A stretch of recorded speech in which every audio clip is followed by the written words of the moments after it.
Chapter 5. A Bitter Pill. Once again it was a gentle knock at my door that woke me, but this time a pleasant-looking woman with strands of gray running through her dark brown hair entered. The breakfast tray she carried was laden with silver coffee pot, cup, and saucer, a plate, silverware, eggs in a dish, a croissant, jelly and butter, and a tall glass of freshly squeezed orange juice. Alongside everything was a small vase with a single fresh red rose. "Good morning," the woman said.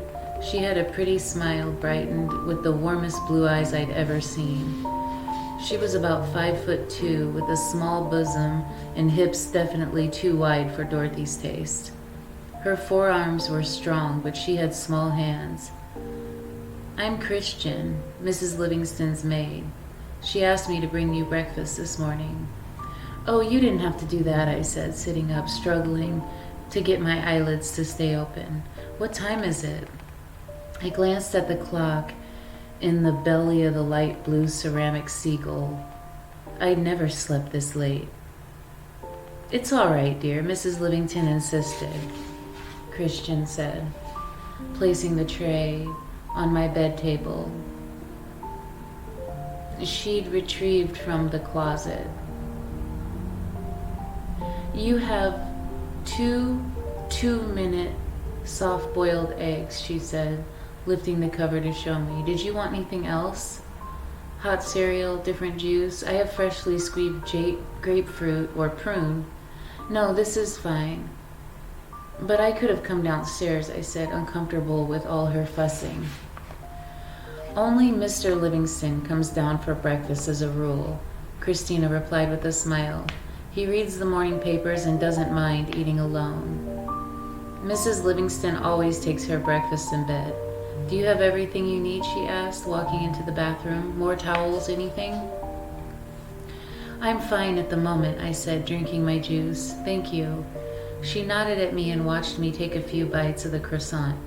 "I hear you're from the East. Is this your first trip to California?" she said. "Yes. I've never been to New York, but I hope to go one of these days. I have a daughter who can't be much younger than you," she added. "Her name is Stacy. She's starting at the community college this year, working in the department store and taking some courses. She wants to be a grade school teacher." "That's great," I said. I guess she likes working with children." "Yes, she's a great help with others. I wish we could afford to send her full-time, but we just can't at the moment." "How many children do you have?" "I'm raising 4, she added. 4? How did she manage raising 4 children and working for someone as a maid? And have such a pleasant personality, I wondered. "The youngest is 6, a boy." She paused at the doorway.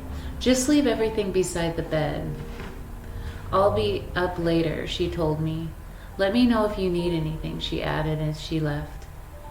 I couldn't help feeling guilty about being pampered so much while I had yet to make contact with Mommy, so I ate the delicious breakfast quickly, then showered and dressed, taking more time than usual with my hair. Dorothy had made me so self-conscious about my looks. I was afraid she would rush me off to the beauty parlor if I didn't look pretty enough to greet California.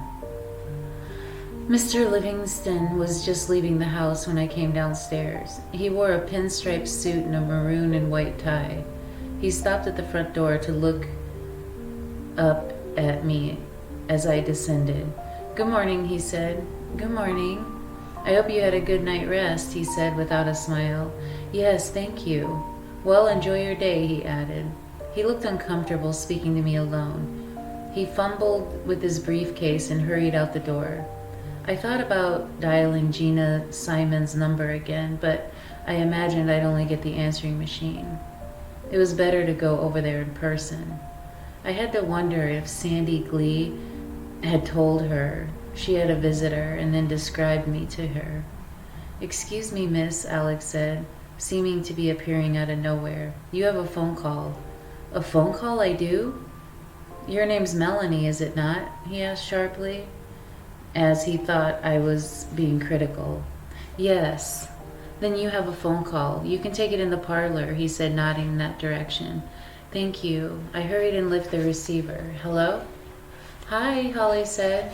Sorry I missed you yesterday, but I had a reading to do, and by the time it was over, I thought it might be too late. That's all right. How are you doing? Did you meet the woman in the catalog yet? Kenneth called me early this morning to see if I'd heard from you. I told her about my visit to the apartment complex and the things Sandy Glee had told me about Gina Simon. I'm not getting good vibes, Melanie. Remember what I told you. Pack up and come back if things aren't as you hoped they'd be, she said. I will, I promised. Good. How's my sister treating you? Like royalty, I said. I told her about my room and my breakfast in bed. Holly laughed. I hear you. She's a character, huh? And Philip, did he say more than 2 words? About 7 or 8, I said, laughing. It was good hearing Holly's voice and hearing the sincerity and the warmth. It's nice for you to call, Holly. I'm so glad that you care. Would it be any different if the roles were reversed, she asked. Billy sends his regards, too. Tell him hi, and I'll call you guys as soon as I know anything, I said. Okay, take care, and don't let Dorothy talk you into a facelift while you're there, she warned before hanging up. Before I'd even set the phone down, Dorothy appeared. Good, you're up, she said and entered the room. The stores are just opening. I'm sorry I overslept. I usually wake up a lot earlier than this. Overslept? Nonsense. A woman needs her sleep. That old-fashioned idea about beauty rest happens to be true. If you don't rest your skin, it gets older faster. I never get up much earlier than this unless it's a very important reason. Anyway, I've called for the car. I just have to tell Selena what Philip wants her to make for dinner tonight, and then we'll be off to the shops. Dorothy, really, I just want to go back to the apartment complex, see Gina Simon, and you need something decent to wear first, then you'll go, she insisted. Really, Deaf, she said, shaking her head with her hands over her ears. Meet me outside. Spike's bringing the car around. She left for the kitchen. There's nothing to do but let her be generous, I thought, and then pay another visit to the Egyptian gardens. Anyway, I couldn't help but be impressed by the stores on Rodeo Drive. Papa George and Grandma Arlene, who have lived next to us in Sewell, West Virginia, used to say their grandparents came to America thinking the streets were paved with gold. This was the closest to anything that came to that, I thought. The designer clothing stores and their richly draped mannequins in the windows, the grand art antique galleries, the beautiful restaurants and expensive jewelry stores all made it look like shopping for the rich and privileged. Everywhere I looked, I saw Rolls-Royce, Mercedes, and other expensive automobiles, as well as limousines like ours, and chauffeurs in uniforms opening the doors for people who looked like they were all in a contest to outdress each other. Right here, Spike, Dorothy ordered, and turned to me to say, I know this boutique well. They have the sort of clothing young girls like these days. You'll see, she promised. When we entered the store, I thought it was going out of business. There were a few things on display. Each item was treated like a special work of art. Toward the rear of the store was a bar where a bartender prepared cappuccinos, lattes, and espressos for the customers. The sales lady recognized Dorothy immediately and hurried over, her high heels clicking on the Spanish tile. Enchanted, Mrs. Livingston. How have you been? She asked, with her hand out timidly. A gold bracelet filled with diamonds dangled from her small wrist. She looked like she'd spent half the day preparing her makeup and hair. Not a hair was out of place, and she had the most even pancake complexion I'd ever seen, which made her look tan down to the base of her neck, which there was a milk-white line. Dorothy just squeezed her fingers quickly. Very well, thank you, Pharma. This is my sister's friend from the East Coast. She had to rush here and wasn't able to pack her better things, so I thought we would pick up something nice for her to wear during the day and something for the evening. Oh, how nice, Farmer replied and gleamed at me with dollar signs in her eyes. We just received this Italian pantsuit that would be a perfect color for Melanie, Dorothy said. I knew you would have something appropriate. Come, dear, she said, drinking me in to measure my size. What a delicious little figure you have, doesn't she? Dorothy said. I've never felt anything as soft as the material out of which the pantsuit had been made. It was a creamy white color with swirls of pink through it, and it did fit perfectly. When I gazed at myself in the mirror, I felt my ego swell. Then I glanced at the tag dangling from the left sleeve and almost fainted. It was $1,400. She looks fantastic, Dorothy said. What a wonderful choice for a day wear, she said, without even checking the price. Now let's think about something for the evening. I plan to take her to Chasen's tomorrow night. And you know who might walk in. Oh, I have a darling black dress, just in from Paris. Pharma hurried to get it, and I spun on Dorothy. Dorothy, look at the price of this, I exclaimed. She gazed indifferently at the tag. What of it, dear? Decent things are going to be expensive these days. But this, please, she said, widening her eyes, don't embarrass me. I know all the salespeople in these stores, and they know me. Oh, that does look sweet, she said when Farmer brought out the thin-strapped evening dress. Reluctantly, I tried it on, and it also fit perfectly, flattering my figure. But it was $1,800. I couldn't swallow after Dorothy told her to wrap it up with the evening dress. She'll wear the pants outfit now, she declared. Very good, Pharma said. Dorothy, I stood astounded. She stepped up to me so that she could lower her voice. If I don't spend my money, Philip will only invest it in one of those dreary annuity funds and tie up the money for years. As it is, I never get to spend all of my monthly allowance. You have a monthly allowance? I asked, amazed at the idea of a grown woman being given allowance. Of course I do. And if I don't use it, I can get him to raise it. Can I? He's too smart. He'll simply say I don't spend what I get now, so why raise it? All of my friends get allowances, and I happen to be at the top. I don't intend to lose that position, she added. Besides, she continued, I don't enjoy giving my money to charity as much as I do to buying something for a pretty girl. It makes me feel, she smiled, feel younger myself. I used to have a figure like yours, naturally. Now go put on that suit. We've got to get going someplace special for lunch, and many of my friends will be there. She smiled triumphantly. When Spike takes you back to the apartment complex, people will pay more attention to you and be more impressed with you. They'll take you more seriously. You'll see.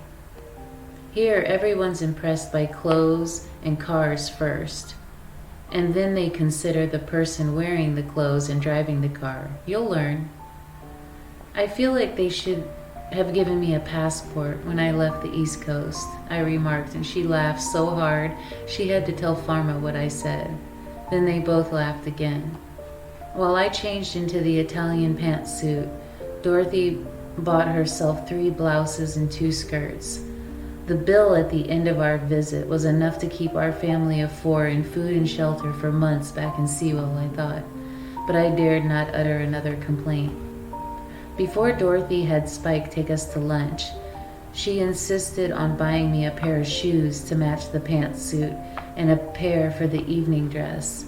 Then we had lunch at a little cafe off Rodeo Drive, where the sandwich cost as much as the entire meal anywhere else in America. Dorothy seemed to know everyone there, including her sister's close friend. I listened to them chatter about clothes, jewelry, and all the things they bought in the morning. Everyone managed to get in how much they'd paid, as if higher the cost, the more justified they were in buying it. My head was spinning from this spending whirlwind by the time Dorothy had Spike drive her home. Alec was brought out to carry up my packages up to my room, and I was finally excused to pay another visit to the apartment complex. "You look great," Spike said. "You belong in expensive clothes." "Nobody belongs in things that cost this much. It's outrageous," I said. He laughed. "It's supposed to be. This is Hollywood. Later I'll take you to Gramion's Chinese theater, and you can look at the footprints and handprints of the stars." "I'd rather find the footprints of my mother," I mumbled and sat back, hoping this time I would have more success.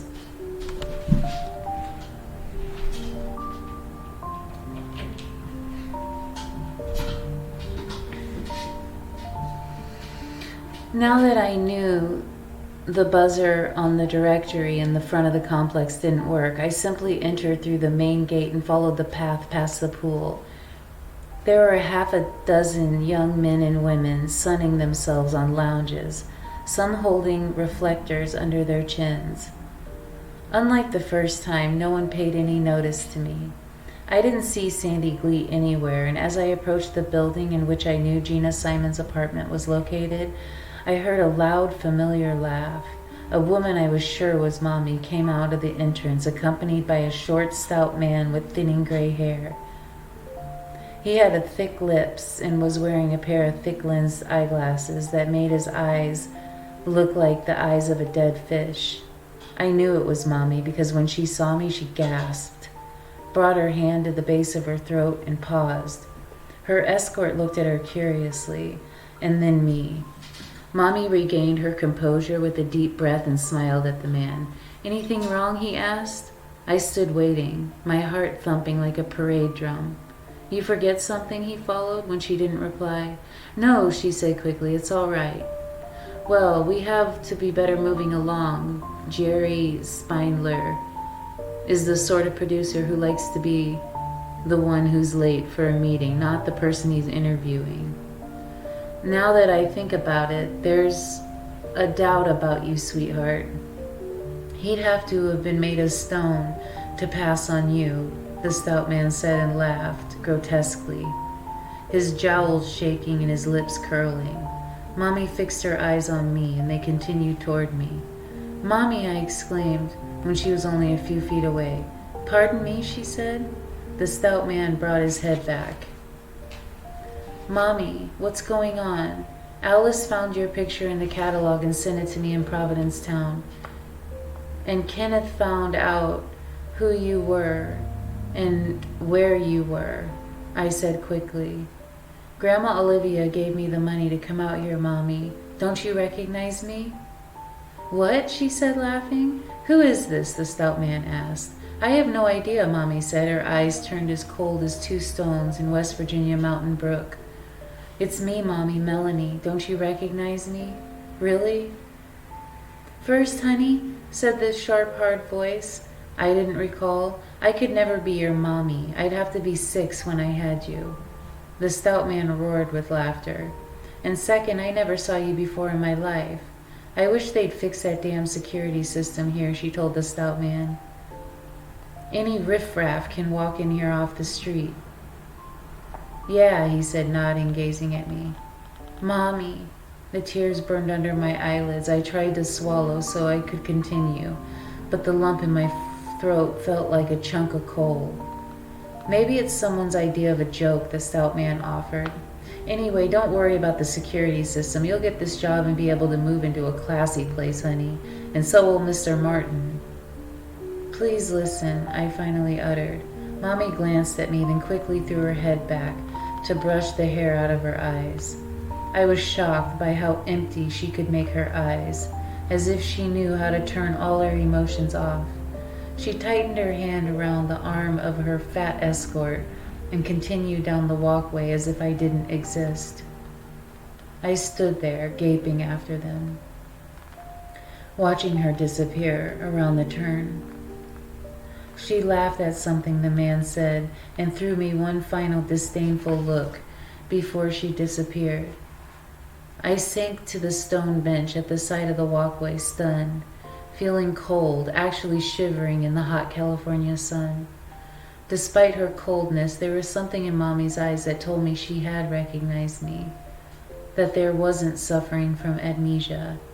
But at the same time, there was something that said, "Be gone, don't you dare come back into my life, especially now." How could she pretend to be a woman in her 20s? She looked it, but she wasn't. And how could she leave me standing here, amazed, in shock, after I'd come so far? I buried my face in my hands and started to sob. I came all this way to be ignored and rejected by my own mother, who I hope would be so happy to see me, and we would even cure amnesia. I took a deep breath and sat back. I remained there, staring, shaking my head, feeling nauseated and sick. Tears streamed down my cheeks, dripping off my chin, but I made no attempt to wipe them away. A handsome, dark-haired young man with a very pretty blonde-haired woman came hurrying down the walkway. They both glanced at me and smiled, as if seeing someone bawling on the bench was just part of the scenery around here. They hurried into the building, their laughter tinkling behind them. Above me, a window was open, and Latin rhythms came pouring out. This was not a place to be mournful, I thought, and rose to my feet. I actually wobbled for a moment, the world around me taking a spin. I held on to the back bench and waited for the vertigo to pass, but it lingered like cramps that wouldn't dissolve. "Hey, what are you doing?" I heard and turned to see Spike standing there. "You all right?" "No," I wailed. "What happened?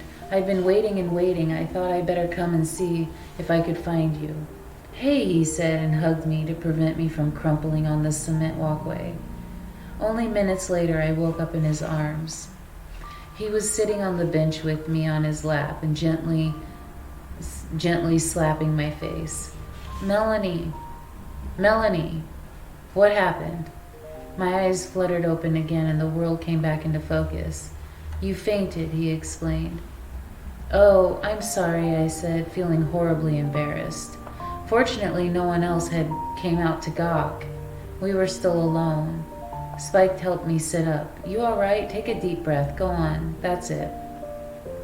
"What happened?" he asked when the color returned to my face. "I met her," I said, "right here. She came out of the building with some man." "So?" "It was my mother, but she pretended she didn't know me. She said that she couldn't be old enough to have a daughter my age and laughed at me." I started to sob again. She told the man I was some sort of riffraff coming off the street. She wished they'd fix the security system so I'd be kept out. "Take it easy," Spike said and put his arm around my shoulders. "She was probably putting on an act for that guy." "But why? Why was that more important than me? I came across the whole country to find her. She hasn't seen me for so long. Why?" He shrugged. "She probably had an audition or something, and maybe that guy was a producer she was stringing along. I don't know. This is Hollywood."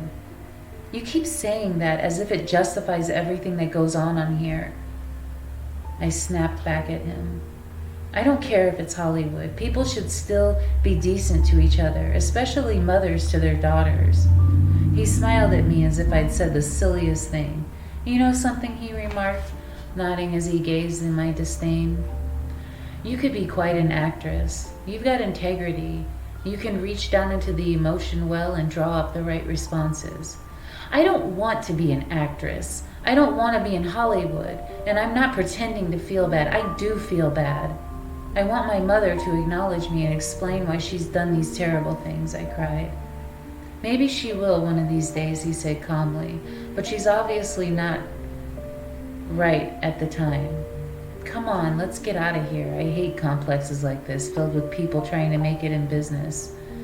You can cut the desperation in the air. It's depressing, he said as we stood. Come on. He held out his hand for me. I took it and stood up. You okay? You think you can walk? Yes, I said. Great. He kept his arm around me and we started down the walkway.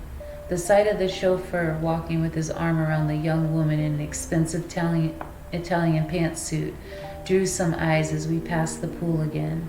It almost made me laugh, but my heart was too heavy for any sort of joviality. All I could think of was Mommy's cold indifference, her eyes and her voice cutting through me like a bandsaw. I got into the limousine and Spike drove away. He continued to make excuses for Mommy as we went along. If she is your mother and you were to confront her alone, she'll be different, he assured me. You caught her by surprise, that's all. She's definitely my mother, I said. The instant I set eyes on her in person, I knew, and she knew me. She just made herself so different. Don't say it, I warned. He laughed. Hey, you've got to step back, catch your breath, and try again. You'll get to the bottom of it all, I'm sure. I didn't reply. I gazed with empty eyes at the scenery that flew by, no longer seeing the beautiful flowers and plush lawns and glittery stores and exciting billboards. This was a place I'd rather not be in, I thought. I closed my eyes and wished I was walking on the beach. I concentrated as hard as I could till I could hear the waves tapping on the shore and I could see the whitecaps sparkling in the New England sunshine. It put a smile on my face. You okay? Spike asked, watching me in the rearview mirror. Yes. Good. Hey, did I tell you? I have a chance for a really great part tomorrow. No. It's a recurring role. Know what that means? No. Well, if I get the part, I'll be in this episode, and then the writers will write me into others. So I'll work on a regular basis. And that's really going to get some exposure. From there, the sky's the limit, he said.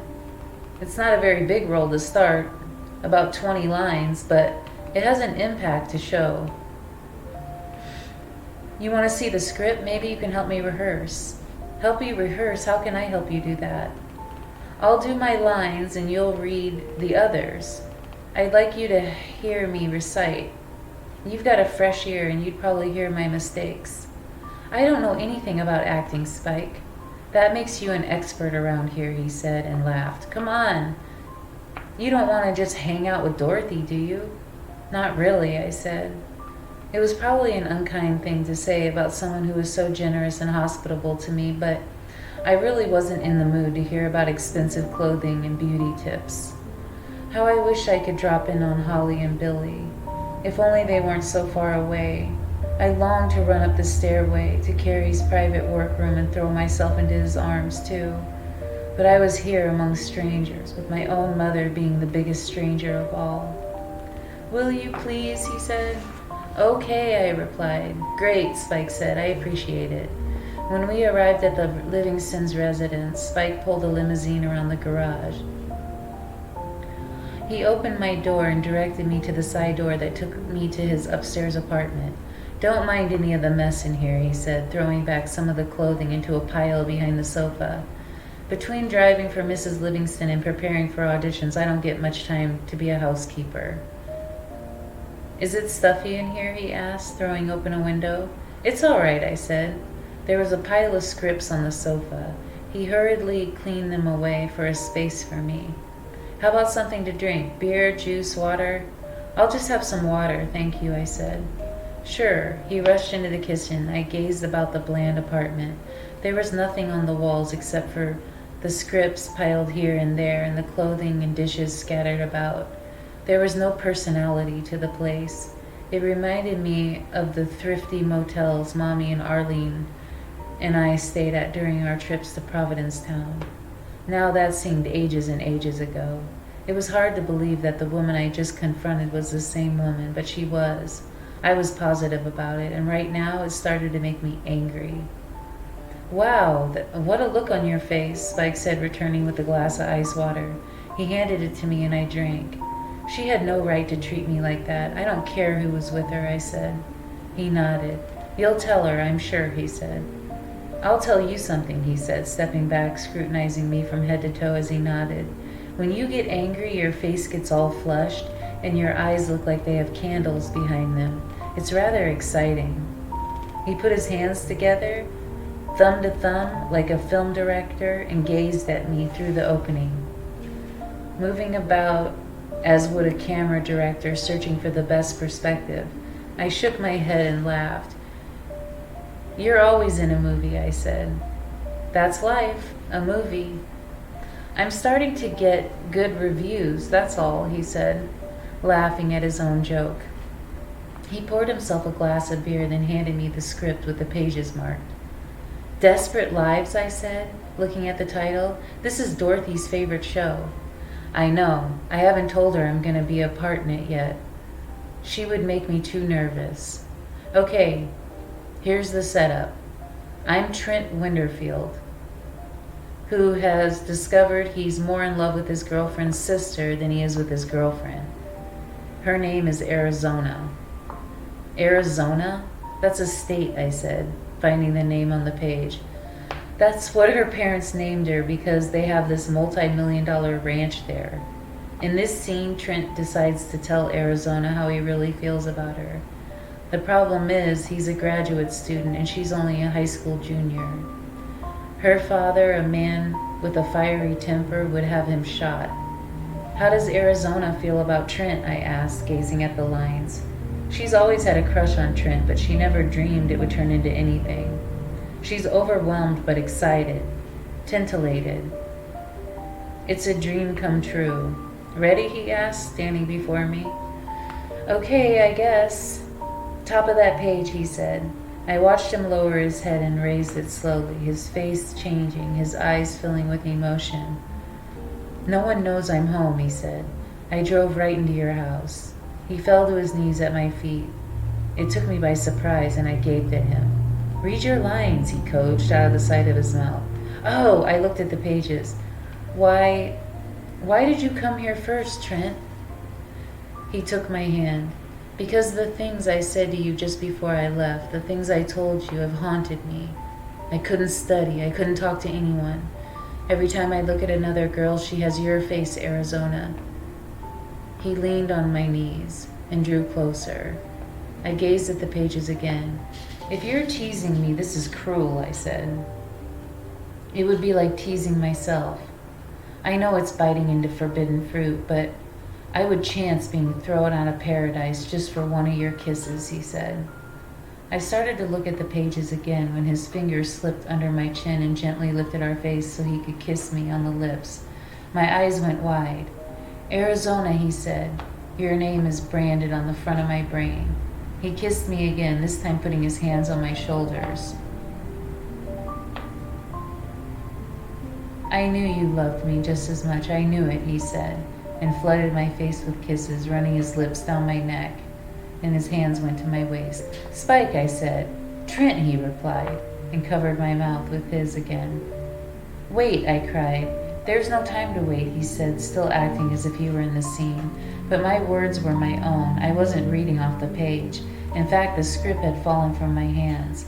Spike pushed me down on the sofa, his lips moving over my chin. Don't be afraid, he whispered in my ear. This is the way grown-ups make love. Spike, stop. He lifted my bra with the tips of his finger. But in the middle of it all, I brought my knees higher and then with all my strength pushed into his stomach. He lost his balance and fell on the sofa. I didn't want to give him a chance to recuperate. I shot and turned away from the sofa, straightening my clothing quickly. Are you crazy? I demanded. He sat back with a wide, silly grin on his face. I'm just getting into my scene. Why are you getting so excited about it? It's not in your scene, I accused. It's what we call improvision. It helps build your part. I'm not getting into anything, I said, backing away. If this is acting, I'd rather do someone's laundry, I added. He laughed. Melanie, really. Thanks for the introduction to dramatics, I said, heading for the door. You should do real well. Good luck. I said and charged out of his apartment down the stairs, bursting into the sunshine. Maybe everyone was crazy here. Maybe, like Spike said, everyone was moving in his or her own movie. Mommy certainly seemed to be. Instead of heading back into the house, I walked down the tiled driveway and out into the street. The sky was hazy now, but it had a nice cool breeze, even though the sun was strong. I walked with my arms folded under my breast and my heart still pounding from this episode with Spike. I then paused to watch a little girl with long golden pigtails being lifted out of a car by a woman who had to be her mother. They waved at me and I waved back, and for a moment I felt as if I was waving at myself years and years ago when I was about her age and my stepdaddy was alive. Of course, I didn't know he was my stepdaddy. I thought he was my real daddy, and he loved me just as much as any real daddy could. The woman carried her little girl into a big, beautiful house where she would be secure and safe, and where even the thought of something unpleasant was left at the doorstep. I stood there smiling, thinking about her. I don't know how long I was standing there, but suddenly I realized there was an automobile stopped nearby and someone looking at me. It was Mr. Livingston. He waved. "You all right?" he asked. "Yes," I said, "thank you. I was just taking a little walk." "It's Beverly Hills. That's considered strange," he remarked. "Don't go too far," he said, raised his window and drove on. I watched him turn into the driveway and I headed back myself. Maybe it was strange to be alone here, I think. I would do what Spike had suggested. I would confront my mommy again, hopefully when she was alone. And if I had the same result, I would get myself back on a plane as quickly as I could, leaving mommy and my past behind me.